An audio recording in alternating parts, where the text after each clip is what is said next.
Karen, Ithaga, Riene na Gavana Jomo nĩ marakorirwo magĩtuthũra gĩcanjama nenda-inĩ ciao cia ũkinyanĩria thutha wa gũkorwo makĩambĩka mbara na gũkorwo makĩrũa na mĩario mĩritũ mũno.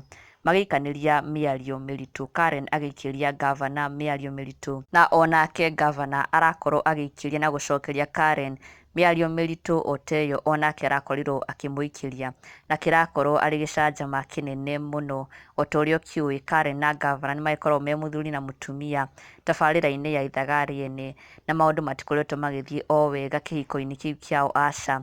Maũndũ nĩ makorirwo ma kũharagana thutha wa Karen gũkorwo akĩmenya atĩ all this time, mĩaka yothe makoretwo mahikanĩtie, Gavana ndakoretwo faithful, nĩ akoretwo akĩũmbana na akorwo akĩhenia Karen atĩ nowe tu mwendwa wake, no kumbe no kũmũthakĩra na kũmũhenahenia.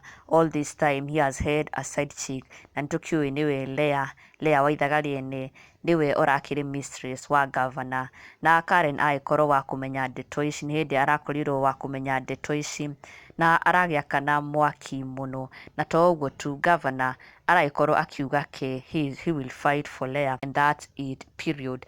Na Karen thutha wa kuona ndũmĩrĩri ĩno arakorwo wa gwakana mwaki mũno, arakorwo akĩmũikĩria na kũmũhũra na mĩario mĩrũrũ akĩmwĩra, okay, we shall see, endelea kujipiga kifua, I wonder why haukusema hivyo tukiwa wote watatu, go ahead, we shall see who will laugh last. Karen akĩra mũthuriwe Jomo atĩ if he is actually a man, ũguo arauga haha atĩ he will fight for Leah, angĩraugire ũguo marĩ othe atatũ, ti gũka kugĩra gũkũ nenda-inĩ ehithĩte. Na thutha ũcio Karen aragĩkorwo wa kũ-attack nginya Leah akiuga kikulacho kinguoni mwako, thutha wake kũmenya atĩ aya erĩ makoretwo na ndũgũ, a secret relationship behind Karen's back, na akĩmera atĩ kikulacho kinguoni mwako. Na aracoka kuongerera ĩngĩ na kuga atĩ 25 wasted years Jomo has been cheating on me.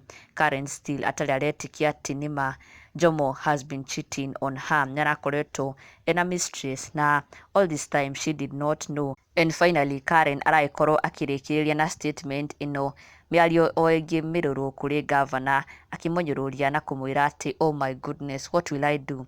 This man has decided to frustrate me online kabisa after nimemuosha akakaa a gentleman. Sasa akona guts za kuongea. Jomo, you forget if it was not for my effort, wewe ungekuwa Gavana, ungekuwa bado ushago NKT. Karen akarĩkĩrĩria na kwĩra Jomo atĩ aikari akĩmenyaga atĩ she made him, she's the one behind his success. Ona Gavana ũyũ aretĩa naguo, she's the one who made it possible for him, were it not for her angĩrĩ gĩcagi ahunyũkĩte mũno. Na Karen agakĩmwĩra atĩ matharau maya enamo nĩ megũkorwo magĩthira very very soon, she will deal with him. Na tondũ mafans nĩ marakoretwo marũmĩrĩire ngucanio ĩno yao mũno, metereire kuona harĩa megũkinyania, rĩu nĩ metereire mũno kuona ũrĩa Karen Ithaga Riene egũkorwo agĩka Gavana Jomo, amũbundithie lesson nĩgetha hĩndĩ ĩngĩ ndakanagerie gũkorwo akĩmũthakĩra. Na ndũgakĩriganĩrwo gũ-subscribe for the latest and trending Kikuyu celebrity news. Never miss an update. Subscribe now.